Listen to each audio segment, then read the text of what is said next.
Assalamualaikum warahmatullahi wabarakatuh. Perkenalkan, nama saya Gifron Noval. Di sini saya akan mempresentasikan tentang desain modern 3. Di sini saya berada di kelompok 11 yang menganggotakan 3 orang, yaitu Randi Kurniawan, Gifron Noval, saya sendiri, dan Muhammad Zaki Hanafi. Ya, di sini langsung saja saya akan mempresentasikan tentang desain modern, yaitu pengertian.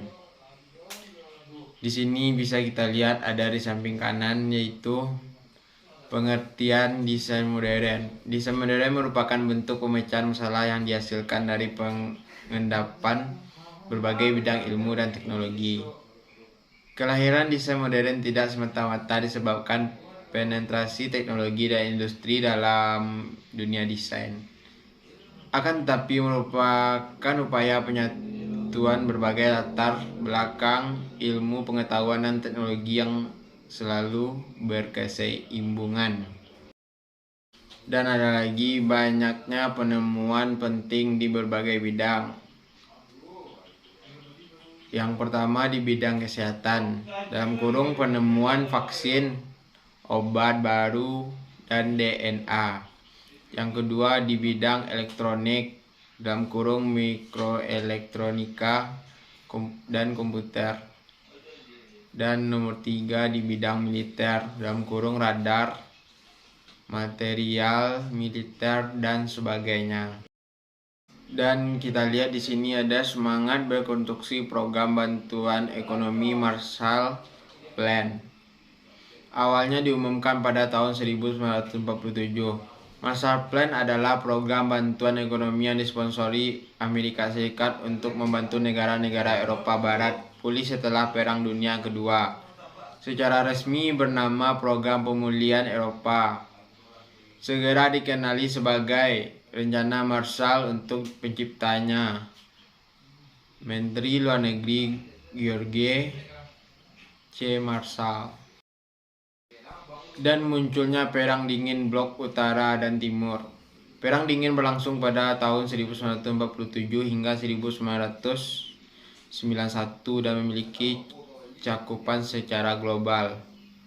Blok Barat penganut pasar bebas teknologi produksi, Blok Timur pasar tertutup, ledakan buruh, lemah daya beli. Dan ada lagi berkembangnya teknologi antariksa, program Sputnik dan Apollo. Perkembangan teknologi luar angkasa yang telah berlangsung sejak masa Perang Dingin telah menciptakan profesi baru, yaitu astronot. Amerika Serikat mulai mengembangkan teknologi luar angkasa dengan membentuk badan antariksa bernama National Aeronautics dan Space Administration pada tahun 1958. Ya, presentasi selanjutnya akan dilanjutkan oleh Muhammad Zaki Hanafi. Kepada Muhammad Zaki Hanafi dipersilakan. Baiklah, saya Muhammad Zaki Hanafi akan melanjutkan presentasi yang sudah disampaikan oleh Givo. Selanjutnya muncul kapitalisme lanjut atau late capitalism, di mana teknologi mengalahkan kemanusiaan. Nah, maksudnya di sini masyarakat pada saat itu cenderung mengideologikan teknologi dan menganggap bahwa dengan adanya teknologi maka segalanya dapat terselesaikan. Dan istilah late capitalism sendiri pertama kali digunakan di media cetak oleh seorang ekonom yang berkebangsaan Jerman, yaitu Werner Sambart, sekitar pergantian abad ke-20. Kemudian berdiri lembaga-lembaga desain seperti Council of Industrial Design tahun 1944, Radford Formeber 1951, Japanese Industrial Designer Association 1952. Dalam skala internasional seperti Industrial of the Associates of Industrial Design 1962, International Federation of Interior Design atau IFI, dan International Council of Graphic Design. Kemudian kita ke budaya massa. Di sini terjadi ledakan industri di mana taraf hidup masyarakat mengalami peningkatan. Kemajuan tersebut juga berdampak pada ekonomi yang juga meningkatkan taraf hidup masyarakat.